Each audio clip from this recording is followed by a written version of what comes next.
ready? Good. Ready to roll. We're live. We're live? On the YouTube. Oh, did you see the YouTube thumbnail? Blowing my tongue out. Yeah. I like it. I did that at Mississippi State. Nice. Hey, I don't even. That just happened too. Really?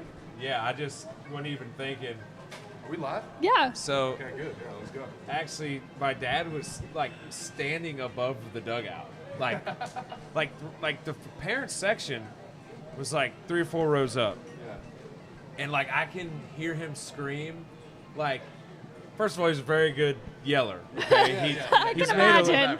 I'd imagine. made a living off of yelling, especially yelling. at sporting events. Yes.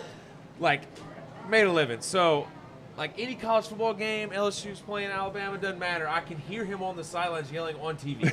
Like, I know it's him. So, no matter what game it was, I was pitching, like, I could block out everything, but I could hear him the whole time. And he has the loudest clap in the United States. Really? Loudest clap ever. So, I'm standing there, and I'm walking. I just had a really good inning, and I'm walking to the dugout, and I could just hear him yelling. And I wanted to look at him and, like, notice it, but I was like, no, I can't do that. So what do? I just stick my tongue out. Like, it was the best thing to do at the time, you know? What was his reaction? He's like, Yeah, probably yelling I was louder. just so fired up. Yeah. Dugout's going nuts, Yeah. and I'm just like, I you love know, that. I'm not showing, you don't want to show too much emotion. I yeah. wouldn't, whether it's positive or No, I get negative. it, yeah. So I was like, this is subtle. And Yep. that picture, somebody snapped it, and it's That's a good circulated a picture. good bit. So the picture we're talking about is the thumbnail of this video. Clay's got his tongue out on the thumbnail. One of the girls was like, "Am I allowed to use this?" I was like, Yeah, that's Yeah. just good, clean fun. Yeah. Lines up. Good old clean Welcome living. to Beyond the Box. We kicked it off immediately. No, I like it, We yeah. didn't even know if we were live yet. We were just storytelling. I wish we would have been live for the past 30 minutes because this one just started and hasn't Well, I stopped. sit down, and I'm just kind of sitting here chilling, and I'm not saying much. She goes, "You nervous?" I'm like, Yeah. I don't No, even I think mean- you were in the process of sitting down and she attacked you and you're like, relax. I was like, I don't even know Yeah. you. She's been giggling over here. They've been doing some stuff. Yeah. What are you guys doing back there? You Vibes guys are got good. jokes today? Vibes are good. Yeah. Welcome to Beyond the Box. Abby Alonzo, Anthony Ranaudo, and we What's are up? joined by Clay Moffitt tonight here at Don Juan. Shout out to Don Juan for supporting us, allowing us to do this live show after every midweek baseball Yes. game. We got a win tonight. I'm very excited about Yes. that because we needed Kicked it some ass. bad. It was We nice. didn't just get a win. We run-ruled McNeese. I'll 16 take it. Big time. One run. I mean, one hit. Big I'll take time. it. You had 3 Some bombs homers. from Jared Jones. Yeah. One from Jake I'll tell you what, Brown. when they switched to Clay on the YouTube video, it looks cool because they got a little St. Rock thing in the bottom right. And it's a double St. Rock vodka right next to it. So, So I'm shout saying, out. Yeah. I feel out of place. They both have computers, and all they gave me was a bottle of vodka. So I'm just You're gonna. complaining? We gave you a Hold taste the- of tequila, I'm just too. gonna Yeah. hold this St. Rock in my That's it, there lap you go. since I don't Just- have a it's precious. laptop. There we go. I'll just sit here. Have you ever tried that vodka? Have you ever tried No, it? I've never You tried it. should. I've never good. tried it. We're It looks sponsored good. by St. Rock. Bayou Part of the Traditions? proceeds- Okay. Yeah, they're partnered with Bayou Traditions. Part of the proceeds actually go back to Bayou Awesome. Traditions I'm gonna have and to the try LSU it then. athletes. So definitely got to try it. Shout out to Yeah. St. Rock for helping us out. I don't know if my and supporting computer's slow, us, but it too. says 3 waiting. What does that mean? People are waiting? Come on in if you guys are waiting. Are we, Come on in the room. We're We're good, live, right? Yeah, it looks like we're rolling. live on my thing, but it says 3 waiting, so I just didn't know how many people Oh, were yeah, in the look, chat. We got Katera just went in the chat. All right, good. All right, y'all. Like I said, I wish we would have been live for the past 30 minutes because he just spewed out like 6 stories. We'll recap some of them. Yeah, we need to. The and Ronnie it- Rance one was my favorite. That's I what think. I was gonna funny. start with. So we were watching the game. Ronnie Rance obviously calls the midweek games. He's been on the show before. When he came on the show, he had you and I both jaw dropped at some of the stories he was telling about Skip. And then you turn around and you start telling us a story about Ronnie Rance. So you want Yeah. to go ahead and share with the viewers? I didn't what even you were know that he was telling us? a Ronnie, coach. I've known Ronnie forever. I've been around the LSU program. I was around for a long time. So Ronnie obviously was very involved, and he ended up coaching me summer before I went to college. And we had a squad. Like, we were really good. We What were team the or organization is we were this the with? White Sox. It was through Marucci. Okay, We were the okay, Marucci yeah, White yeah, Sox. yeah. And we played all over, but it was mainly just kids, and we had some out-of-state kids too. But it was a bunch of kids going to LSU, some guys going to JUCO, some Nichols guys. But we had the Jordan twins on there. We had Michael Papirski. We had Grayson Bird. We had some good players. Yeah. And Ronnie was our head coach, and like, I'm almost 100% positive we had an assistant coach. I don't remember him, and I'm sorry. I guess I was just so struck by Ronnie's coaching ability, but I don't even remember if we had an assistant coach. But we had this tournament in Texas. It was like the end of the year, and we played the championship game at Texas A&M. We made the championship. I don't think we lost a game. Like we were. That's usually a good thing. We were very good. That's good. Like, I don't think we lost a game. That was one of the best pitching deals I had in a while. Like it was before I had elbow surgery, and I was throwing really well. But man, Ronnie was just great. I think I threw well because Ronnie was just like, hey, 2-2 shake fastball outside, like no matter what. I was like, what about the breaking ball? I can do other things. Nope. Horns, fastball away, like 2-2 it. no matter what. I was like, this is easy. So we were just, we had fun. But we go out to Texas. It's hot as hell. Ronnie's coaching third base in gym shorts, like some Adidas gym shorts. Like these are like old. They got the mesh like holes in them, like flip flops. Flip flops. No. I've never like thong flip flops. Like it's got like the thing between the two. Flip flops. Oh my god. Like my guy he didn't know whether he was on the beach or we were playing baseball. I love it. Okay. It's Texas. It's hot. Yeah. A white T-shirt. I don't even think he was wearing a hat. I think he just had shades on. And he's kind of like in the dugout, and like my man's hot, right? He's like, hey guys, I'll be right back. Walks away, gets a Kona Ice, like a big one. Walks over, goes, Kona Ice, just staring me in the face, and is coaching third base, eating a red snowball. Red. It's on his face, in his tongue. Snowball, just smashing it. We win. We go to this little small like restaurant bar, and he sings karaoke. It was unbelievable. Ronnie He's a great karaoke singer. We were at like yeah, a bonfire kind of thing. He's actually pretty good at singing. I mean, he could do Shania Twain. I mean, he could do it all. He's got a good voice. He's talented. He's great on the mic. He is. He's a host. He does it all. No. He's funny. I love Ronnie. Man. Ronnie's the man. I He's love funny. how all of you do it. You all imitate your coaches in the same way. Like the voice that y'all do. You do it for Maneri. Ronnie did it for Skip. Yeah. You just did it for Ronnie. Yeah. It's incredible. I think that's a thing, like something about like. Yeah, well, you hear them. It's like exactly. Yeah, you're right. Yeah, it's just constant. Like, yeah, dude, exactly. some of the stuff that coaches tell you, like it just repeats in your head forever, man. Yeah. I mean, you learn stuff playing all levels of baseball that you use your entire life. Yeah. I mean, man, baseball is such a unique game because it's so much more than just balls and strikes and hits and errors. Like, there's so much that goes into it because it's so mentally challenging. And like, I mean, every coach I had, you just hear stuff replay through your head, and like that's how you remember their voices so well because you constantly hear all the positive things and some negative things that they told you throughout your career. But what are some of the things you remember Maneri saying? Oh my goodness! Careful. There's a lot of them. There was a lot of them. Coach Maneri was very choice with his words, but honestly, I guess a lot of the mental stuff that he talked about. And then just some of like the small things, like whether it had to do with baseball or just stories that he would tell. Like one of the greatest memories I have, we're sitting there at Mississippi State, and like it was me, two other guys, and Coach Ranaudo. We were all sitting on chairs, and the other team was taking BP, and he just started talking, like about all, like just all Coach kind of baseball stories. Like no, but like stuff that we didn't regularly hear from him. Like. It was usually just about LSU baseball, but dude, he had so much other knowledge outside of that, even from his dad, man. Like his dad was an unbelievable baseball coach. So, he just started telling these stories and how he knew so and so and how I met this guy, and you're sitting there like, this dude's been around the world with, when it comes to all this. So it was just really cool hearing that type of stuff. Some of the stuff he's told me. I'll tell you and this is one thing that I'll never forget about Coach Ranaudo, and it's kind of a negative thing, but there's a lot of truth to it, especially negative towards you or like about him. No, negative just in the fact. No, I mean, basically keep your circle tight. Okay, yeah. But we're sitting there, and we're talking. It was a. I don't even know what the occasion was, but we're sitting there, and he goes, "You know what, guys?"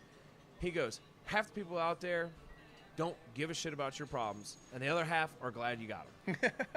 Seriously, Simple, but when you think about it, it's like, man, and it's kind of a negative way to think about it, but man, your circle is really who is 100% genuinely pulling for you and caring about you every single day. It's so serious, yeah. And like whenever you start, whenever you get done and you start working, you're doing other things, you start to realize really who those close people in your life are, and that's kind of hung with me. But I don't think that's negative. I think it's real. I really do. It's real. Yeah, it's real. And when I was done playing ball, I tell people that all the time. I'm like, I remember that first like year of not playing ball when I got back from pro ball and in Baton Rouge, and I'm like, wait, you guys all don't, and like I found myself guilty of it too. I thought like everybody checked everybody's stats, you know, and like kept up with them so much. I'm like, wait, nobody cares about what anybody's doing like in baseball. And you just think when you're gone, like everybody's watching, everybody's thinking this, and like I'm like, oh shit, nobody cares. And like I didn't, you know, I would keep up every now and then and be like, oh, let me go check on so and so, but it wasn't like every day like I thought it was for some reason. You know what I'm saying? When I was playing. Yeah, and the reality of it too is the higher level you play at, the worse you do, the better opportunity somebody else gets. Yeah, absolutely. Yeah. You know, and that's a real thing, especially in baseball, because there's another guy sitting there waiting to take your spot as soon as it happens. Crazy competitive, yeah. But no, and then, man, I'm having a mind blank, but his really good friend Jim Hendry, came and spoke to us, and Jim Hendry is one of the most unbelievable people. And Coach Ranaudo would tell you, like, that's one of his biggest role models. Yeah. And Jim came and spoke to us one time, and one of the greatest things he told me was, he said, you never want to be the guy that's sitting at the end of the bar saying he got screwed. He said, make something happen and make it happen yourself. I love that. He goes, don't blame it on anybody else. He goes, it's your fault at the end of the day if it doesn't work out for you. And I was like, damn, I'm not going to be at the end of the bar saying I got screwed. Like, whatever I got was given to me, and I did everything I could. Yeah. And that stuck with me big time. I love that. Well, that's kind of like what Ronnie talked about with Skip. He was like T.O.B. He was like, transfer of blame. He was like, never transfer the blame. He was like, it's always on you. Take accountability. Like, whatever happens is because you did it and that kind of stuff. So nobody gets screwed. You deserve the hand that you're wind up getting dealt. And that's big in baseball, too, because there's a lot of guys out there that could have had some amazing careers and just didn't work out for them, no matter what it was. But at the end of the day, it wasn't really anybody's fault. Yeah, it's their victim mentality that I talk about like all the time. It's like people just think like, the victim mentality is one of the worst things ever that people have. You're just like, I don't feel bad for you. I'm sorry. You know, like you had an opportunity of a lifetime. Like you didn't work hard enough or whatever, right? You didn't take it serious enough. Yeah, whatever.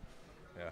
You talked about, you kind of realize who your people are even after playing baseball. Are you still tight? I know he is. I know they still have a group message, but are you still tight with the guys you played with? Yeah, it's funny you say that. So this weekend, Matthew Beck, Caleb Gilbert, Eric Walker, and Will Reese. Will Reese actually works with me now at my company. Really? He was working for the FDIC. That's awesome. And Will and Beck lived with me while we were at LSU. Yeah. And we were looking to hire another guy. Unfortunately, we had somebody pass away, and we were looking for somebody else to come in and fill that role. And man, we were like, who are we gonna hire? I said, we got our guy.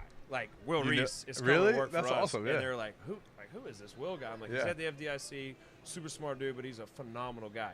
I mean, who plays baseball and then just walks on the basketball team and plays? That was so awesome. Yeah. Like what? Like dude's a very good athlete. I was so jealous too. But like, I love basketball. Oh, and just his hooping, man. Yeah, I know. Like with some ballers too. You should have tried. No, I wasn't in that league. But man, he just started working with us. But they're all coming in town this weekend. We're having a little golf weekend. I love that. That's awesome. Caleb's in Alabama. Beck's living in Florida. Eric's in Texas. Oh, that's awesome. Everybody's coming here. Me and Will are in Baton Rouge, and they're all coming to Baton Rouge. We're cooking, hanging out. We're spending the weekend together.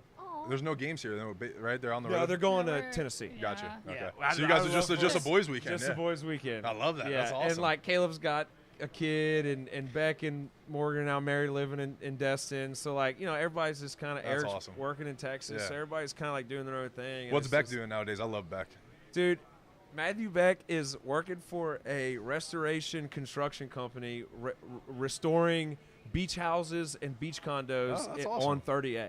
Wow, 30. Beach bumming, dude. Yeah, that's all I could see. My guy, he probably has long blonde hair right now. That guy got his degree in finance, and he's just straight up like running crews. Stop it! Yes. Oh my God, hey, I love that. Find a way to win. That's it. I love that. Fake it till you make it. I love that. He called me. He was doing mortgages and just wasn't happy, and I was like, dude, is this really you? He goes, no, and I knew it wasn't him from the get-go. Yeah. He was grinding with mortgages. I was like, dude, just go do something that you enjoy doing. Yeah. And he's part of a team. And, like, he's got his group, and he's killing it. That's awesome. I'm super happy for him. Yeah, I love Beck. He was a good dude. He's a good dude, too. Yeah. Okay, you kind of mentioned that LSU is, and we'll get back to the storytelling, but they are headed to Tennessee. Yeah. Tennessee is fourth, I think, ranked 4 right now. And we had somebody comment in the chat. Hope they don't feel the beatdown this weekend that they just gave. Yeah. Well, how are we feeling about this? That's LSU baseball. So I was actually doing some research. LSU baseball has 400,000 followers on Twitter. The Arizona Diamondbacks won the World Series last year, and they have 650,000. What? Really? On Twitter. Arizona Diamondbacks. You can fact check me. They got 650,000 followers on Twitter. They won the 2023 World Series last year. Did they? We won. They didn't win it. They came in second. They went to the World Series. Yeah. Went to the World Series. Went to the World Series. Regardless. Yeah. I thought it said they won on their Twitter, but they didn't. Texas Rangers did. Texas Rangers did. Yeah. Whatever. It's okay. Still, But still, 650,000 followers on Twitter. Major we League got team. 400,000. So powerhouse. The brand. But yeah, the powerhouse. But the people say that because there's so much.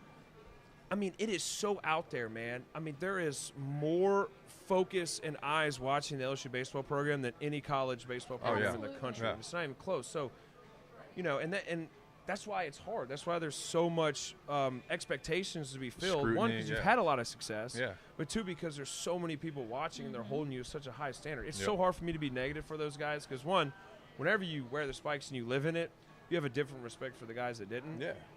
In the midweek teams, like, we lost to Southern. That stunk.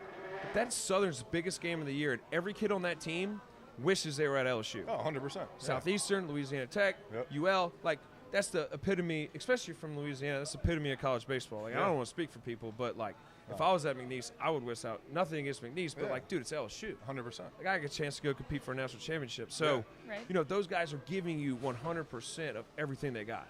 Especially after a national championship win, too, right? Man. We talked about that. It's the biggest target back. Nick Saban said it. He said the hardest thing to do in sports is to repeat a national championship. Yep. I mean, and that's Nick Saban at Alabama saying And he's that. done, yeah. Yeah. He'd done it, right? I don't know if he repeated. I don't know. He probably But went, but I don't think he won. Yeah. He won 8 out of 17, though, or whatever. 17 years, unreal. he won 8 championships. He I said heard that that's on a podcast this morning. It's crazy. He said that's the hardest thing to do. So, like, I feel for those guys because they got one, they know they have that tiger on their back, and two, they're playing the SEC. 88 players were on opening MLB, day yeah, rosters that's crazy. in the MLB from the SEC. The closest was 56 On another conference? in another conference. No, the level of players. It's a different world down here, and like you said too.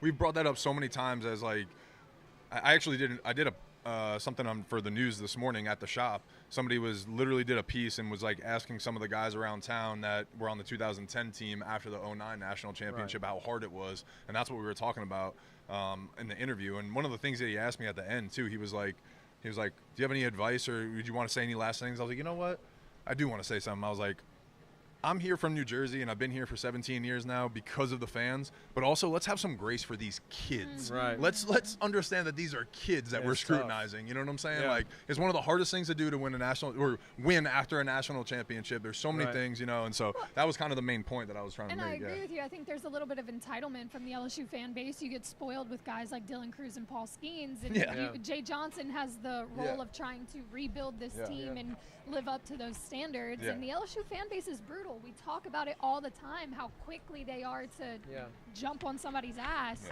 when they lose a game like against Southern or the season goes the way it does. But you say brutal contextually because of because of how hard they root. That's where the expectations come from, right? It's like we're there every day and we want to see a good product. So it's like you get it, you know. But and it's my JUCO coach, Coach Willis. He told me that it's a privilege to be held to a high expectation. So you have a privilege. Oh, I like that a lot. Yeah, I mean that's like if somebody expects something highly of you, that means something. Like, that's big time. So you're held to that standard, and it's a lot of pressure. But we're talking about a game where if you're 3 out of 10 successful, you're successful. Right. If you're 3 out of 10 in anything in life other than baseball, you're a failure. Right. Like you're getting fired. Yeah. Like if I was 3 out of 10, I would stink. Yeah. You know. So if you lost me 7 out of 10 stocks, I'd be like, Clay, you're not managing my money anymore. Right. So that's anything, man. Like if like I was successful 3 out of 10 construction jobs I did. Yeah, man, sorry, like you're probably not fired. going to get hired. Yeah. So mentally, man, it's such a challenging game, and guys get in slumps, and it's just the reality of it. It's hard for me. Like seeing Paxton Kling have success is like one of the greatest things. Like that's why you root for these guys because that guy was going through it. Yep. The guys that played, they know it. Like man, I feel for that guy right now. Yeah. Fans, they can't get on that level. Yeah. It's nothing against hard. them. You know, and it gets so frustrating. Like, it's like, man, I wish you understood, but they've never experienced it. For me to see him have success, it's not like, God, he's finally come around. It's like, man, I'm so happy for him because he deserves that. Right. You know, he's been working. Nobody wants to win more than those kids. Yeah. Nobody. 100%. Yeah. Nobody, because when you go home, it doesn't stop. And guess what? When all those fans go to work the next day, you're showing back up at the field. Yeah. You know, like every you're day. Right back in it. Yep. So although it does last, you got to flip that switch. It's a new day. The sun came up, and we got to go back to work. Yep. So, you know, I feel for them, and that game tonight was pivotal because it's just it can just be one switch that get flipped. 100%. And then you form an identity. Yep. You form an identity, and you ride on that identity, and, hey, this is what we're going to do to beat every team that we play. Yep. And it might not work, and you come back the next day and you try and keep working on that identity of who we are as an LSU team. And that's big. You were – and I know this because I've seen footage and I can hear the way that you talk. You were absolutely a leader and kind of a guy that brought the energy. And I think if you're juiceless, you're useless, man. If you're juiceless, you're useless. You're good. You're good. Yeah, you're good. Yeah, you're good. But it kind of feels like they might be missing that piece to this team. I don't know if they're missing. I don't know if they're missing it, but that guy has to show himself. Like, you don't choose your leader, right? So take Gavin Dugas, for instance. He was a very, very good player. A lot better player than I was, okay? He was a very good player, but he was the leader. He filled that role. He wasn't the best player on that team, right? But you could tell, like, hey, I wear 8. I'm the leader. Like, that guy just has to emerge himself. The best player is always not going to be your leader. Yeah. Right. And that guy has to emerge. He's not chosen, right? You know, you don't choose, oh, you're going to be the leader today. It's like, no, it's a known thing. And it's kind of like a locker room thing. It's like, hey, that guy's going to lead us through the valley to reach the mountaintop. And, like, when you find that guy that's going to lead you through that valley, it doesn't matter if he's, has a 1.2 ERA or he's batting 400. Right. It's just the guy that's going to rally everybody up, get them together, and he emerges and then just keeps pushing through the adversity because it's not going to stop. Yeah. And that was me. It's just like I felt like I could fill that role. Yeah. My dad always told me with knowledge and ability becomes responsibility. So if you're knowledgeable of it and you have the ability to do it, well, you're responsible for filling you better that go do role. it. Yeah. A lot. Yeah. I just thought about it. Is somebody wearing 8 this year? Hayden Travinsky. Oh yeah, that's which right. is tough, right? Yeah. He DHs, so and he catches and he DHs and he's constantly. And Hayden's a good dude. I don't think he chose 8. Like he was given 8, and that might not. And I know Hayden really well, and I know that he's doing everything in his power. He's a veteran guy. He's from Louisiana. I know he's leading them. Like, I think there are leaders on that team. Yeah. And just because the fans don't see it, like it's not in your face, doesn't mean that there isn't one. Yeah. And I feel like that Will Helmers, I know he's doing a great job doing it. Like, that guy gets everybody fired up. I know Hayden's doing a good job. And I'm sure Tommy's doing a good job too. And those are some veteran guys. Alex Milazzo. Yeah. I mean, Alex might be that guy. I'm not in the locker room every day, but I know the guys are on the team. I think with that switch being flipped, is going to turn some things around. And you can sometimes too, like sometimes leaders just lead by example too, right? Like, he was more of a vocal leader. He's a bigger dude, right? He's kind of out there. He has a lot of energy. Sometimes, like, Tommy White is not that dude. Like, what I'm saying? He might be more of a clubhouse guy. Even Skeens last year, he had the ball on Friday night, and you could see some emotion coming off the field. But everything that you talk about or hear about from all the guys that played with him was he was more of a clubhouse leader. He was quiet, but he made people laugh. He was one of the team leaders that way. But you never saw that on TV. You didn't see it on ESPN during the World Series, and that kind of stuff. So, and sometimes at the right time, the leaders emerge when they need to. That's what I talked about in the interview today. I was like, look, they got 18 more games in the SEC, so this is obviously a crucial time, and they're running out of time. But honestly, like, you could put it together. We won 23 games in a row at one point to get us to the point my freshman year to get to Omaha to make that run, that kind of stuff. So, I'm not saying that this team is going to do that, but a leader can organically emerge from that, as, hey, this person's put in the right role. Might be Jared Jones. Motherfucker led off today and hit 3 homers today. Yeah. He legged out a double. Legged out a double, does too. He stay there? That's what I know. That's what I'm thinking. Those are the kind of things, though, right? That, like, who knows? What if, like, that is the spark that they needed, and that's what we talked about, right? Jay shuffles up the lineup. Hey, nobody thinks this 250-pound linebacker is going to be leading off. Well, in the World Series last year, they lost by 18 runs, and lead off leads off, and they go and win. Exactly. Like, there's so many things that can happen. I know guys like Travinsky, like, golly, they're just such good dudes, and I've been lucky to know them and be on a personal level with them. But I know that every fiber in their body is trying to win baseball games. Right, yeah. And it goes the same. Going back to Coach Maneri, one of the things I learned so much about Coach Maneri is how much coaches really care, right? But they don't wear spikes. So they care so much. And nobody cares more than Jay Johnson. At the end of the day, he's not out there wearing spikes. So the guys wearing the spikes for the Lions are going to have to go out there and do it. There's really – your coach can do only so much. Right. Yep. Those guys that are putting the cleats on day in and day out, like, they have to go out there and just get it done themselves. And I believe in them. And like I said, yeah. like it's so hard for me to be negative, but you know, I believe in all of them, and you know, they just have to have that spark and have that. You know, what am I going to hang my hat on every day? What is this LSU team going to hang their hat on and go out there and compete and beat SEC with, beat Tennessee with, and you know, continue to compete in the SEC? Give me Jared Jones leading off. Yes, I like it. I like it. Stays there? I don't know. Why not? They scored 16 runs today. Bombs. Yeah, he hit 3 bombs. Tennessee's got that short porch and left. Get the man as many at bats as he can. Dude, you never know. And he hit a home run off the front foot today, one arm to right field. Yeah, that's dude, Tennessee. He might hit 7 of them. Like, he might hit 7. That's some ability right there. I know. Like he can do it. But Paxton having a good night tonight. That's huge. That was huge. I've talked about him all year, and like I felt like he is that true X factor for the team. I feel bad for him, I really do, because so many people have compared him to Dylan Cruz, and it's just like, dude, do not do that. No one is him, you know. Like, so I think if he just finds his own lane and he keeps doing his thing, like he'll be good, because he's got all the tools. He's that guy, like he really is. So yeah. Wait, I want to go back to what you said. You said if you're juiceless, you're useless. Yeah. Do you have any like moments that you remember that you were like so fired up? Like I know you have a lot. I'm sure you have a lot, but like just. I ate a grasshopper. Wait, what? I ate a grasshopper before game. You know, Why? Was it alive? Yeah, sacrifice the grasshopper. Yeah. Was it a Sunday? Was it alive? Yeah, it was alive. Wow. Yeah. Did you chew it or swallow it? I chewed it, and the legs were so sharp. It was like cutting up the inside of my mouth. So I was like, dude, if I swallow this thing, it might screw me up. So you spit it out? I spit it out. I had to. I was like, dude. I mean, but I chewed it up. It just tastes like dirt. Like, it's not a big deal. Dude, you see. People, grasshoppers have good protein. There's a lot of people. Whatever it takes to get a win at LSU, man. Oh, 100%. And if I got to eat a grasshopper to get a dub, like, I'm eating a grasshopper. Was that the reason for it? Like, yeah, we were trying. It was a Sunday. It was a big win, and we needed to do it. Did you guys get the win? Yeah, I think. We did. Yeah, see? Of course. Yeah. I mean, you don't lose a game when that happens. We're eating grasshoppers. We did something in the national championship. One day I'll maybe share it, but not tonight. Not tonight.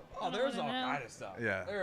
Whatever it is. Yeah. I mean, I'm telling you, and that's how I know nobody cares more than those guys playing, because I did it. Yeah. Look, I was like, what do we got to do? We're all there. Eat grasshoppers. I'm here for the Tigers. That's one of them.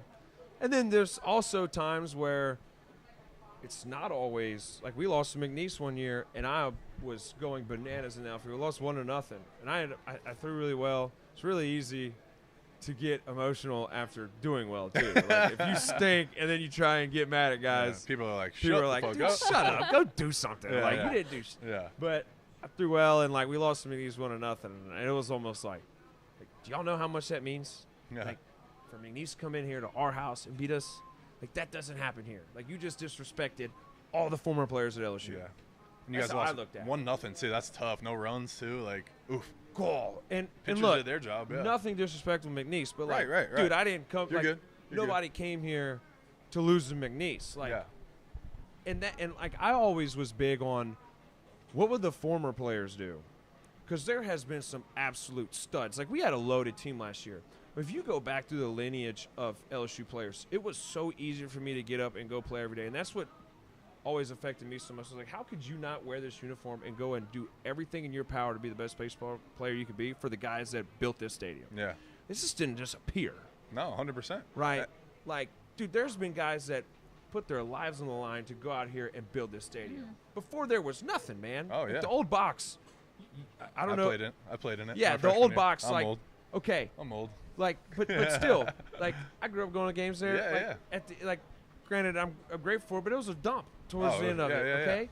So the guys that laid the groundwork to have all the nice stuff we have in brand new weight rooms and all the beautiful field and the big boxes and suites and all that, like, play for those guys if you don't have anybody else to play for. Yeah, absolutely. It was one of the most one of the most proud things that I think happened to me in my career, watching like the old highlight tapes. Because as a kid from Jersey, right, I grew up and like wanted to play shortstop for the Yankees. I didn't want to go to college. Like, it wasn't like we had Rutgers and Seton Hall, you know. Right. So it was like when I got down here to school, And I started watching these tapes and like hearing the tradition and hearing it and watching it, and I was like, oh shit, all right, I want to be one of these guys, Right. you know. And it was like you said, that was the pride that you started playing for. It was like, I want to be one of these guys on one of these tapes where the next generation watches me too and like pays homage to that next group too. What would Ben McDonald say about this? You know, what would Brad Cressy say about this? What would Ryan Terrio say about this? Doug Thompson for me. I remember just thinking about him in the '97. What would Russ video, Johnson say about this? Like some dudes, man. Yep. And you know, what would Warren Morris say about this? Like, to go out there and play for those dudes was just so easy for me. Yeah. And that's one of the biggest things is why I had so much juice. I mean, like, it was like, dude, I want to win for not only myself and who I play for, but for all the dudes that came before me and built this monstrosity. Yep. I love that. Just need to acknowledge some people in the chat. Kirk, kind of going to your point, said, nothing pisses me off more than our fans trash talking them as a whole or individually. These men want to win as bad as we want them to win. And you kind of talked about that. Shout out Kirk. Yeah, Clay said that. Carl Dunn's in there too. Right. Carl the Cat's in the chat. Appreciate you hanging out, Carl. Okay, do you have any Tennessee stories? Tennessee. So I actually never played against Tennessee. I was born in Knoxville. My dad was coaching at University of Tennessee, really? and I was born there. Yeah, I didn't know that. That's wild. So my dad coached Todd Helton, and my dad used to take me when I was a little kid, and I was like baby. Yeah. And we would go, and he would go watch Todd play. And No Todd, way. You know, Todd was an absolute animal. Yeah. And he played football too, right? He played football too, quarterback. Yeah. Now it's cold up there in Knoxville, so like he was going to the draft, like he was going to be a first rounder, like the whole deal. And their starting quarterback went down. It's a true story. Starting quarterback goes down, and Todd was the next man up. And my dad said he would have like dip and peanut butter and jellies and seeds and gum, and like he was like a hamster with all this stuff in his pouch, like your hand pouch because it was cold. And they looked at Todd, and he's got like a chew in and like half a peanut butter sandwich. Like, all right, Todd, you're up. He's like, Oh, shit. I'm not going in there. Are you kidding me? Like, I'm about to get drafted in the first round. No. Next man was Peyton Manning. I heard that. Okay, that's what I was going to ask. I know he played during Peyton Manning's era. Next guy up was Peyton And so they were like, all right, Peyton, go get out there. And then Todd never Never played again. And then he played, 15 years. Yeah, in the exactly. big He did leagues. all right in baseball, so it worked out well. Yeah. Wow. I do Yeah. remember him. I remember hearing that him and Peyton Manning were quarterbacks together at Tennessee. That's awesome. My dad coached both of them. Wow, that's fucking awesome. Yeah. I love hearing stories like that. Yeah. I broke my leg. I had a toddler's fracture, and Todd and Peyton signed my cast. No way. Yeah. Toddler fracture? Yeah. Oh my God. Dude, so we lived on a hill. Yeah. And I think it's one of the reasons why I had all my knee problems. But we lived on a hill, and I was running down the hill one day, and I fell, and I broke my femur. Oh my God. As like a 2-year-old. Yeah. And I had a cast all the way up to here. Oh my God. And so I would just like crawl around, and my mom would bring me over there, and all the players signed it from my hip. Oh my God, that's so cool though. It's somewhere at my That's parents' house. precious. You guys That still have it. sucks, That's but really that's good. Yeah, but no, I don't. I know. Did you say you never got to play there? I never got to play. I Yeah. got recruited by Tony Vitello and their pitching coach. Oh, wow. Coming out of JUCO, and that was when Tony first got the job. Yeah. But obviously, I wanted to go to LSU. But man, they got a good program. Their pitching coach, I liked him. He was when I met with him, he actually we had a family reunion, and this was in July at my uncle's house in Tennessee, right outside of Nashville. And he drove from Knoxville, and we were literally having the Moffitt family reunion in Tennessee, and we met in my uncle's basement. And my uncle's basement is nothing but UT gear. And so he's like, "Oh, I got this dude." Oh my God. Sure enough, I went back to Baton Rouge and committed to LSU. That's so great. Yeah. Yeah. But that's really, I know they're going to play. It's a cool little stadium, though. Yeah. I played there only one time, I think. Yeah. One time, yeah. Knoxville's an awesome town, but Yeah. man, they play for Coach Vitello. Like those guys strap it up, and That place will be bumping, yeah.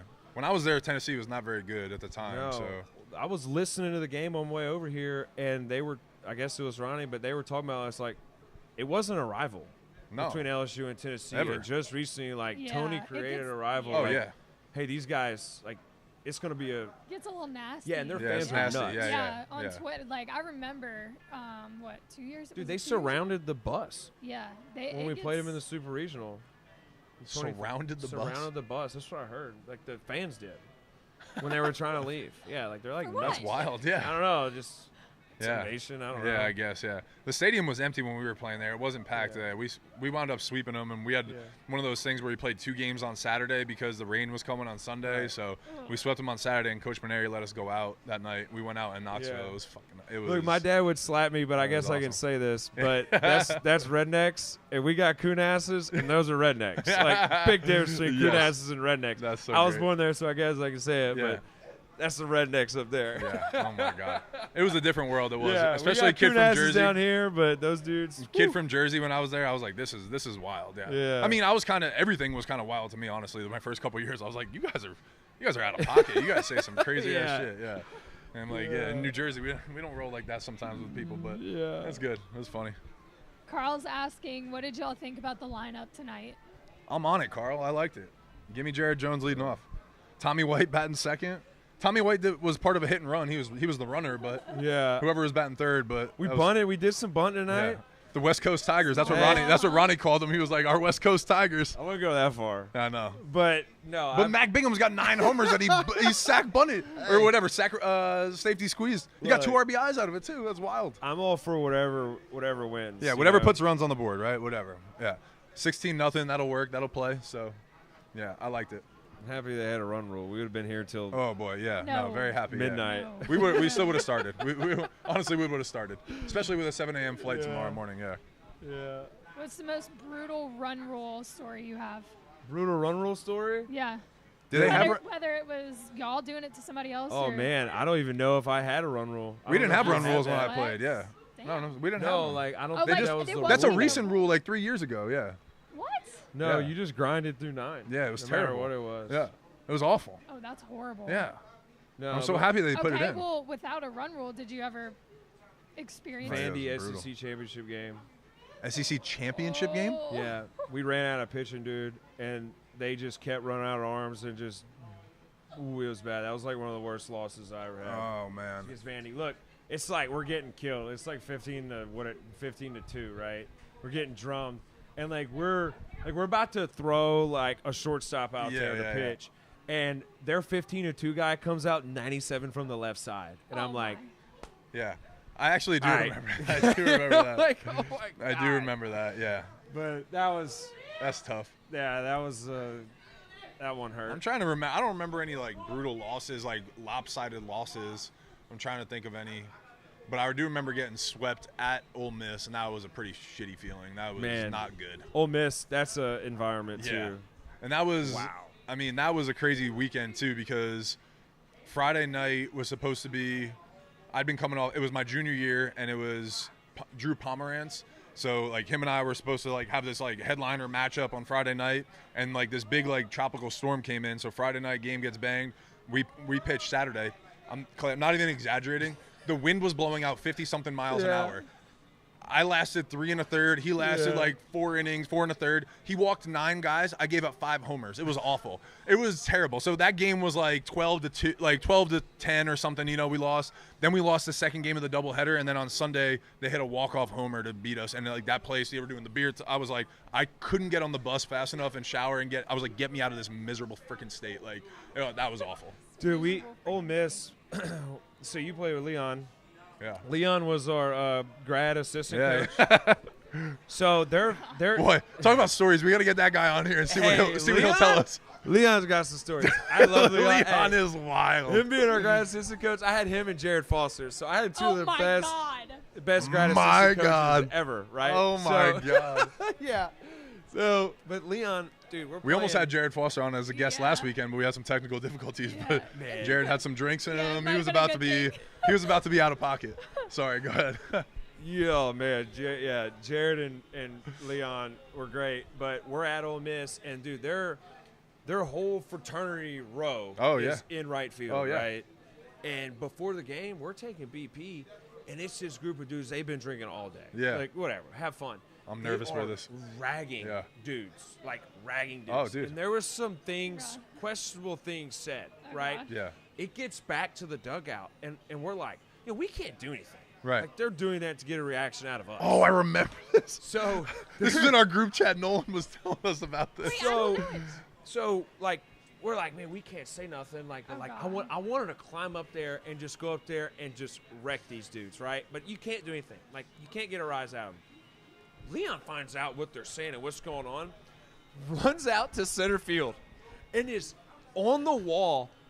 I will whip your ass. I'm going to whip your ass. I'm going to climb up there, and I'm going to whip your ass. And then after I whip all their asses, I'm going to whip all y'all's asses. And it's just talking shit. Coach Mary's like, Leon, what are you doing? Oh, no. Get back. And Leon's just like, Literally going at him, yeah. Like Nolan was telling going us the story. bananas. Oh my God. I'm like, oh no, man, this is not good. Coach Mary's like, what are you doing can't out do there? that. You can't do it. He's like, nah, screw that. That's bullshit. Like, I don't care. I'm not playing. Like, this Yeah. is like they can't say that. Oh, God. And they were saying some. Oh, I yes, would they imagine. definitely say some things. Yeah. So I don't blame him. Yeah. Leon said everything Right. that we wanted to say. Yeah. We ended up actually pitched that game. This is actually a pretty funny story. It's Ben McDonald.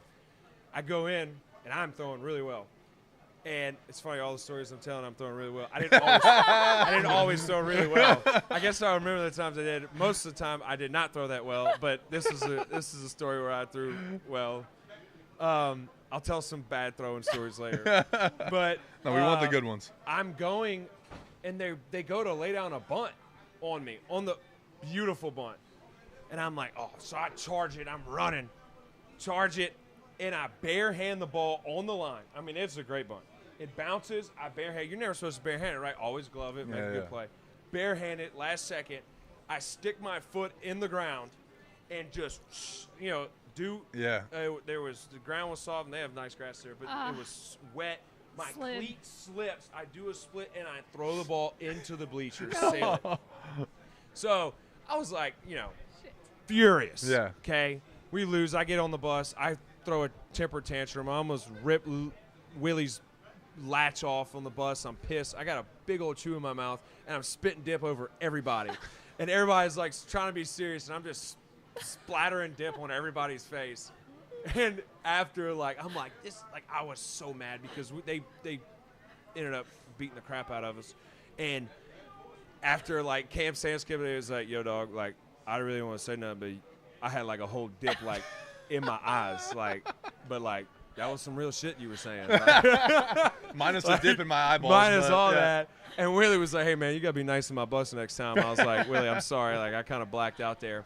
But I go back and I watch the game that night, and I was like, I wanted to see the play. And Ben McDonald goes, and they lay down a bunt, and Moffitt runs over there. Moffitt makes a great play and throws it into the bleachers. Oh, man. I was like, oh, yeah, well. That's part of it. So be it. Ole Miss is fucking. It's brutal. They're brutal. I remember that was one of the first times warming up in the bullpen, and I was like, I remember actually being like, y'all are dark. What's wrong with you guys? Like Just crossing. yeah, and that was 2010 too, right? And I think Wikipedia was just coming out around then. I don't know, but Oh, they knew God. everything about my family, my sisters, They know everything. Everything. They're just salty football fans, man. yeah, That's all it they was are. crazy. They're Throwing beer supporting down baseball. into the bullpen and shit. Yeah. It was wild. Yeah, they had no respect. And I'm They're- like, are you fucking kidding me? They're just salty. Their football team can't win, so they go to the Yeah. baseball and just trash the baseball because their baseball team is pretty good. yeah, yeah. That's all it is. You were talking to us before we went live about the Purple and Gold World Series, and you mentioned injuries earlier, and this is what got me Man. thinking about it. Yeah. Talk Injuries. about the pitching staff. Well, yeah. how that So, looked. well, one of the biggest things is They're ragging on me how old I am. They say Wikipedia just started. I don't know. Look it up. Find out when Wikipedia was. oh man, Yikes. you're not that old. No, one I of want to see. I want to know when Wikipedia started.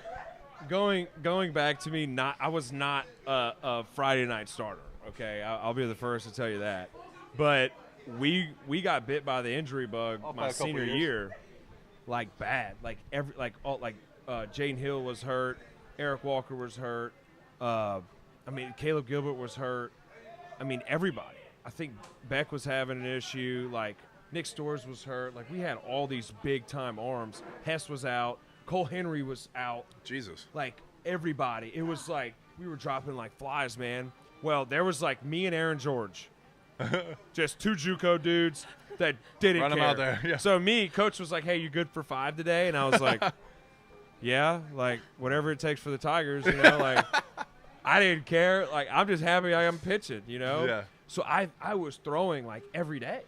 Like Coach Maneri loved working on bunting, and like I'd be like throwing, and he'd be like, "Hey, I need you to come throw to the hitters," and I'd just go rip like 40 heaters so the hitters could go work on bunting, and they were just like lay down 3 bunts, next guy lay down 3 bunts, and I'm just up there, whoa, ripping fast. So he's like, "You good?" I'm like, I got sweat coming out of my shoes, man. I'm like, "Good, coach," you know, like. But whatever it takes for the Tigers. Whatever it takes for the Tigers. Like, I don't care. Like, you know, whatever it takes to win. So, man, it's the Fall World Series, and it was a big deal. Like, we had thousands of people there. And I go in. I didn't even know I was starting. I look at the roster. I'm like, oh, shit, I'm starting the Fall World Series. Great. Let's go. And I ended up going and starting the Fall World Series. I'm like, that's pretty neat. That's awesome. Yeah, and I ended up throwing, like, an ungodly amount of innings that fall. Yeah. 60 innings. Yeah. Sorry. And then the season starts, and I didn't pitch for like a month and a half. Like, all right, guys, I'm still good. Yeah, I'm I was good. like, Remember, you kept asking me in the fall, like, I promise. I'm healthy now. Yeah, I'm here. Yeah. And then he realized I could throw it a little bit, and then I pitched every day. Yeah. I was starting midweeks and then coming in mid-relief on weekends. That's the way Coach does it. He'll be like, are you good? Like, I'm riding the hot wave. Like, and he was you're out riding there. me. Yeah. So then I was like, we were going to Missouri, and he knew I didn't care. Like, I was done. Like, I was hanging it up. I was like, look, whatever, I'll throw every day. I don't care. Yeah. I'm hanging. And I came in against Florida, and I was pitching really well. I didn't throw that well against Florida, and my arm was hanging. And that's one of the reasons why I didn't throw that well. I was wore out. And we're going to Missouri. And he calls me in his office. He's like, hey, you know, I talked to Corey. He said you've been going to see him. Like, I know your elbow's bothering you a little bit, but, you know, like, can you throw at Missouri? And I was like, you know, Coach, like, I don't know. Like, my arm's kind of hurt. And he's like, so can you go to Missouri? And I was like, I don't know. Like, you know, I'll travel. But he goes, you're not traveling if you're not going to pitch. And I was like, all right, I'm going to go to Missouri. I'm throwing, yeah. Like, he's like, it's to the point to where, like, if you're not good, you're not going because we need arms. Yeah. And I was like, all right, I'll go. I'll figure it out. Dude, I had so much atomic balm on my arm. Like, dude, if you look at me halfway through the season, like, I would put it, like, my bicentennial would smoke me, and I would always wipe my sweat like this. Oh, God. So if you look at me, and I wouldn't even think about doing switching. It, but half my face in all my pictures is swollen like, red. Swollen red. And I'm just ripping atomic balm in my eye, just like, oh, dude, God, like, here, you know, I can't even see. The things you'll do to try to make yourself healthy. I remember my junior year. My junior year, we went to UCLA. My elbow hurt so bad. Like, that was my draft year, everything, and I was getting ready to go against Trevor Bauer, and I'm like, I got to figure out a way to be on the bump and, like, be healthy. Chris Matulis, we wound up finding out later, literally, and it's his birthday today. I don't know. Shout out Chris Matulis. Happy birthday. He wound up he had a torn UCL like for the whole second half of the year. So his elbow was killing him. My elbow was killing me. We literally, I found this weird website where I found this like gel that you would put on your deer antler spray.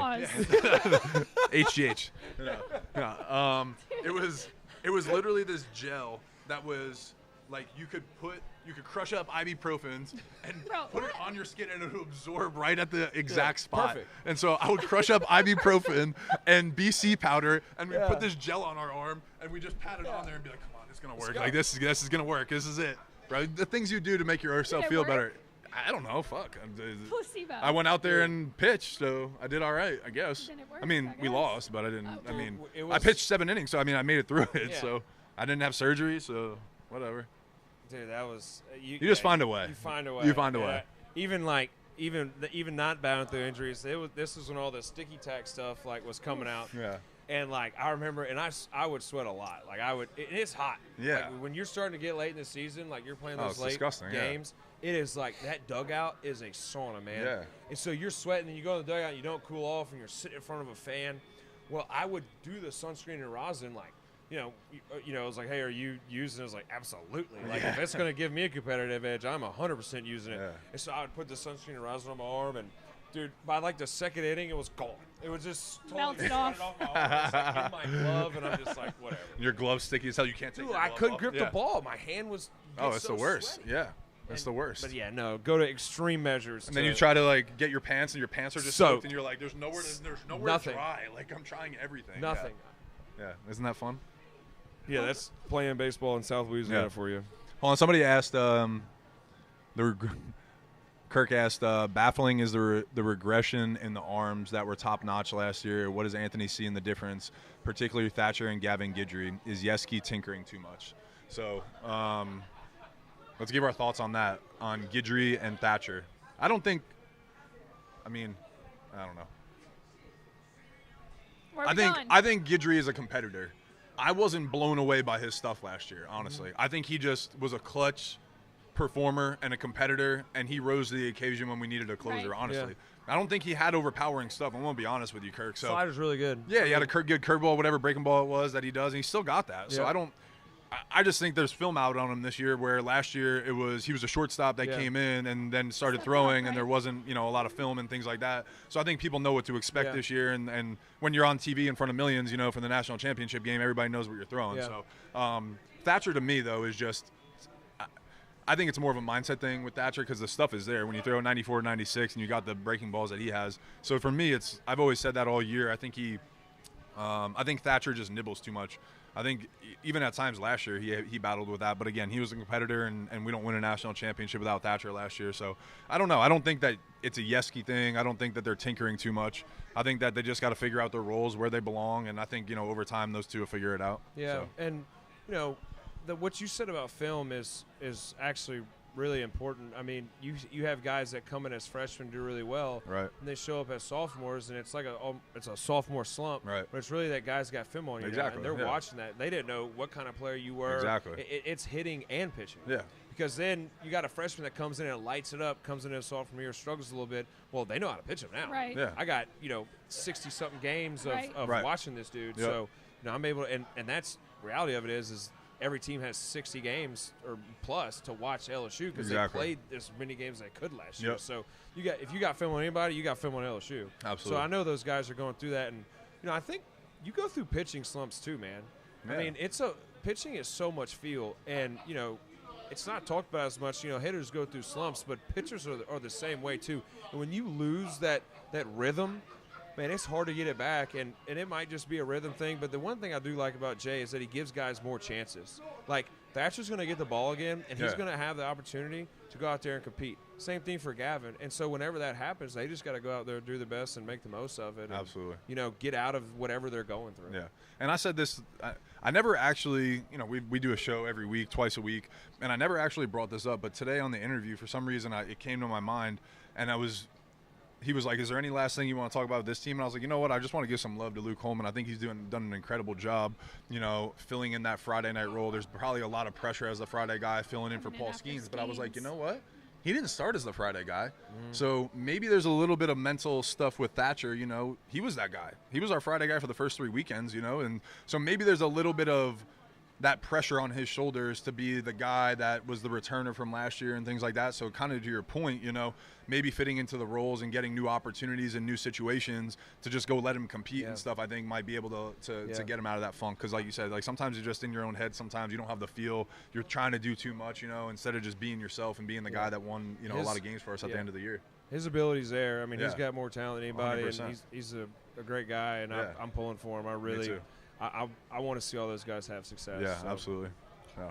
We've talked a lot about the pitching staff. Before the show, you mentioned Cade Anderson. When are we going to see him in the weekend rotation? Do we see him in the weekend rotation? I don't know. Shit. I clearly don't know anything, because I've been saying it for 3 weeks. And again, nothing against – I don't think Javen's done a bad job to, lose that spot or anything. I think he's held his own. He's done well. He's competed. And I like Javen. I know him, a little bit here and there. But to me, Cade Anderson is a dude. He's going to be – to me, the Friday night guy next year. Him and Gage will probably be the number one, number two. Get him out there. We have nothing to lose. We're 3-9 in the SEC. I don't know. So I want to see him out there. The reason why I would say that he would stay as a weekday starter is because losing weekday games are momentum daggers, man. Yeah. So if he can go out there and post zeros and just be a solid weekday guy, hey, Cade's on the bump. We're going to get some wins. It's going to give us good momentum in the weekend. That might be more valuable than, hey, I think, it'd be comparable on a Sunday or whatever it is. That's something that Jay might be thinking about. I don't know. And honestly, too, I think, too, I was thinking about this. He might have got the ball in the games, where we win game 2 against Florida, we win game 2 against Vandy, and we're up 2-0, and it's like, you know what? let's go freshman, see what you can do. You know what I'm saying? Like on Sunday, but in a must-win game where it's like all the momentum's on the other side, you might not want to throw that stud in that game and him get shelled and hurt his confidence, to your point, where we have a solid midweek starter. But the only thing is, like, sometimes Jay only pitches him 2 innings midweek where I'm just like, why is he doing this? And you he know, might like, do that to bring him in the back end and weekend games too, and just kind of use him as a hey, I can throw him on weekdays and starting off a game right, and then also bring him in back in. Has he done that yet? Because there was a time that we thought he's come out of the bullpen a couple times. I think he threw against Mississippi State or Arkansas. Yeah, on the road. I think Arkansas and Mississippi State for sure. Our first road series. Yeah. When we were playing, when I went to the Savannah Bananas game on Saturday, I remember he was pitching on TV, and I was like, damn, they pulled him out of the bullpen. I thought maybe he was going to start Sunday. Yeah. So I do remember that for sure. But yeah. What are your overall thoughts on this pitching staff? On this pitching staff, look, they have a ton of talent. I mean, I know they have 10-plus guys that throw 95. Aiden Moffitt hit 99 on a punch-out tonight. That's my guy. I love that guy. I think the talent's there. I think. Look, it's gonna be hard to get a negative thing out of me. Other than no, I know, but I mean, it's easy. It's easy to say, you know, oh well, they need to improve. Like obviously. Like, hey, everybody can improve, right? And obviously they can be better. It's just finding out, and I think it goes back to what I was saying about hanging your hat on something. Like, what's the mentality of the LSU pitching staff? And I know they talk about that. Yeah. But like, what are we going to be diligent about? And we're going to go out there and do what every day, right? Is it going to be first pitch strikes? Is it going to be beat guys with fastballs? Is it going to be throw great 2-strike pitches? I don't know. I don't know what they're talking about in that locker room, but I think whatever it is they need to have a mentality and then they stick to it and just ride it out. Yep. And I think that's the biggest thing is like what is the deciding factor of the 2024 LSU pitching staff? Yeah. And they just need to ride that out and buy into it. And AD always had his in the truck acronym, and we had a Tonka truck, like a printout of this big dump truck, and it was every head of the pitching staff in the dump truck, and AD was driving the dump truck. Okay. And, like, that was our deal. It was like, hey, we're all in this truck. Like, we're all in this together, and we're going to go out there. And, like, it was just one of the silly things that he had. But, like, dude, we believe that. Yeah. You know, and, like, it was like, hey, we're all in this together. Like, we're going to go out there and compete. And AD's biggest thing was, like, hey, we're going to throw first pitch strikes, and we're going to beat them with our fastball and pound the zone until they beat us. Yeah. And then we're going to, you know. You're good. You can ball. We're going to start throwing off-speed pitches and stuff, and that was our mentality. Yeah. Live or die by it, you know, and it won us a bunch of games. So, you know, I feel like that I don't think there's anything wrong necessarily. I think timing and momentum, and there's them as a staff getting in that rhythm. Right. I think one of the coolest things you saw against Vandy was Holman go out there, throw well, and then Griffin Herring come in and literally slam the door. Yeah. Right. Like, hey, is that our 1-2 punch on Friday? Right. Let's do it. Yeah, it looks like it. Like, let's do that, okay? And then we got that figured out. Now, let's go to the next one. What are we going to do on Saturday? Who's going to get the ball? Who's going to start? And then who's going to come in and slam the door, you know, after that guy? And if it doesn't work out and you get hit in the mouth, you go back the next day and you do it again. Right. You know, and I think that's really what they need to figure out is, like, how are we going to make that happen? Yeah. And they're there because, like I said, it's like 2 strikes and 2 outs. That feels like their kryptonite. The hits that they give up with 2 outs, the hits they give up with 2 strikes, they're right there. Like, they have the stuff to get to that point, and it's like even the Florida game, you're 1 out away from finishing the game, right? Vanderbilt, you're in the 8th inning with a lead. It's like those are 2 huge series at home that all of a sudden it's 2-0. You don't know what happens on that Sunday where you get a sweep. That could be 4 wins in the SEC where instead of being 3-9, you're 7 and, you know, whatever the math is, 7-5. You know, that's a huge difference. So those little things are like what Clay is saying is the identity switch of, like, and again, I went on Jordy's radio show talking about that, and I was like, I bet you Jay Johnson and Nate are talking about that stuff a lot. Yeah. Slamming the door, getting that 3rd out, getting back in the dugout, finishing innings. Those little things are what make good teams and stuff. And that's what, you know, makes good teams on the offensive side too, is hitting with 2 strikes, hitting with 2 outs, right? Clutch hits, that kind of stuff. So they got the dudes. Yeah, they got the dudes. They got the stuff. On a serious note, have you ever thought about being a coach? Somebody in the chat. Yeah. Well, I did. I would have loved to be. You know, it's great, right? It's a very rewarding profession. I grew up in a coach's household, and I saw the pros, but I also saw the cons. You know, and you're married to the team. You know, you're married to your job. and me and my wife, it was just kind of a deal where it was like, you know, I didn't really want to have that. You know, I wanted to have a little bit more freedom, and, you know, I got hobbies. You know, I like to do things, and, you know, when you're a coach, you don't really have the flexibility and the freedom to do a lot of that. I still train guys, you know, on the side. It's a passion, right? I love the game. I love everything that goes into it, and it, you know, I enjoy it, you know, and I'm still involved, you know, and I've been able to make good relationships and build relationships with a lot of the players, you know, since I've been gone, and so that's been a lot to me. So Coach Manerick, one of the best things he ever told me, I called him, and I was going to coach, and it was whenever I was actually accepting the job to be an advisor, I was talking to Coach Manerick about it. I was like, Coach, I got a job to be a financial advisor. Like, I want to do it. And he was like, I did not think he would do that. But he goes, I go, but I really want to coach. And he said, Clay, just because you have a passion for coaching doesn't mean it has to be your profession. He said, your passions don't have to be what you wake up and go do every day and make your profession. He goes, go do your profession and just coach on the side. Yeah. Wow. He goes, it doesn't matter what you're coaching. Yeah. Just coach on the side. And coaching is a broad – I coach in my job on a day-to-day That's what I was basis. thinking too. Yeah, you're coaching even financial advising and things like that. Yeah, you know, investment management, you're coaching somebody that has assets. And, and you know, you get walking them through that. That's a huge thing. Walking them through that and educating them and going through that process and that mentality in its own is big. But I can still, I guess – mentor, but be involved in athletes' lives by just being a financial advisor and just trying to help these guys out. So I'm still involved, and but yes, definitely crossed my mind a lot. That's awesome. But yeah, no, it's good. Yeah. Well, we've kept you for an hour now, so I'll round out with one more good old fashioned. What is your favorite memory at LSU while you're playing baseball there? That's tough. Wow. I know. Did say 2019 was the best year of your life. Memory. Yeah, 2019 was the best year of my life. We were talking about that before that was the best year of my life. Before we turned on the cameras. 2019 was awesome because, you know, it was sad the way it ended with baseball, but then, you know, LSU goes on their national championship run, and my dad was still coaching, and I was working for a charter fishing company, and so I was just fishing every day whenever the weather was good, and when the weather was bad, I was just kind of hanging out and watching LSU football, so that was fun. But honestly, man, there's so many good memories. But so this, I got two. I'll give you two, and it's not even baseball related. But whenever the weather starts to turn, like in Louisiana, like March, April, like late February, all through March and early April is like, and it's kind of getting cruddy now, but it's like some of the best weather in the country, man. Yeah. Like whenever it's, you know, you're 60, 65, light breeze, no humidity. Yeah, just a couple weeks that we get that. It feels like San Diego, man. It really does. It feels great. And, like, we would have practice on those days. And, like, it was just some of the best days of my life, like, going out there in that weather. And you're in Alex Block Stadium. You're getting to go throw the ball. You're getting to hang out with your buddies. And you get to go play baseball and just enjoying the game and playing baseball in just such a fine environment in my hometown.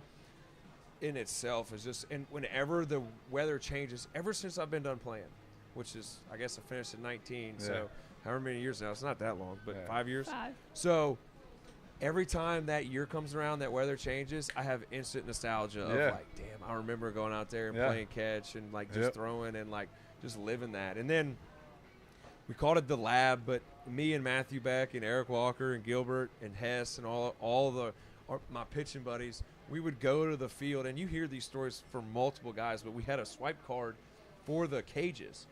And multiple guys, pitchers or hitters will say this, but we would all get together, and we would just sit there in gym shorts, T-shirts, and just throw. And, like, we'd set up the little strike zone screen and just go in there, and it'd be 10:30 at night. Oh, my God. We're just sitting around, like, we got an off day, and we're like, man, like, what are we going to do? Let's go work on some stuff. And we'd be working on two-seamers and breaking balls and change-ups, and it would just be 5, 6 of us in there just like working on stuff and coaching each other. Yeah. Like that was the coolest part. It's like your best friends are also like trying to help you out, and we're working towards the same goal. And that was just all those guys that are coming to town this weekend. We would sit there until late at night and just, you know, work on stuff just to try and be better pitchers, but also do whatever it takes to win, you know. I love that.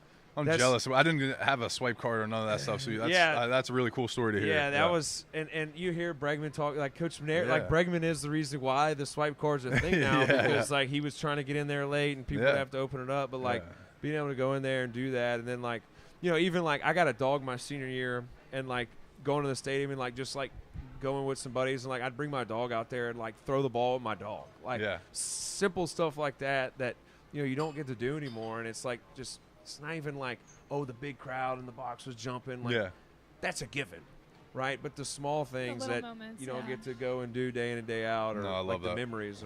That's the true memories. Yeah, damn, I love that. I can picture just like the late night sitting in there in the cages working on stuff with your boys. That's really cool. Man. That's a really cool story. Yeah. Very jealous too. Perfect. We'll round out on that. I know I was kidding earlier about you talking a lot, but I think this is one of our better episodes for sure. Well, it's some great stories. It's really fun to talk about. You know, I mean, it's great. I mean, I love it, and you know, not everybody gets to do that. You know, it's going back to like it's a privilege to be able to be involved with LSU and go out there and compete and do that, and so it's really fun and easy to talk about. So. Well, thanks for coming to hang out. Yeah, thank you for having me. Yeah, this was awesome. Thank you, dude. Appreciate you. One more shout out to St. Rock, to Don Juans for supporting us, supporting Valley Vision and Beyond the Box. We will be back on Sunday. You'll be zooming in. I'll be zooming in because I'll be in Charlotte. Yeah. Anthony's dipping on us for the next 3 shows. I'm going to go see my nephew. 3 shows. Yeah, bud. 3? Sunday, Tuesday. I'll be back for that Just third. Kidding, yeah, 2. Relax. Just kidding, 2. Not in person, for 2. But we'll figure it out. I'll be on the screen. Yep.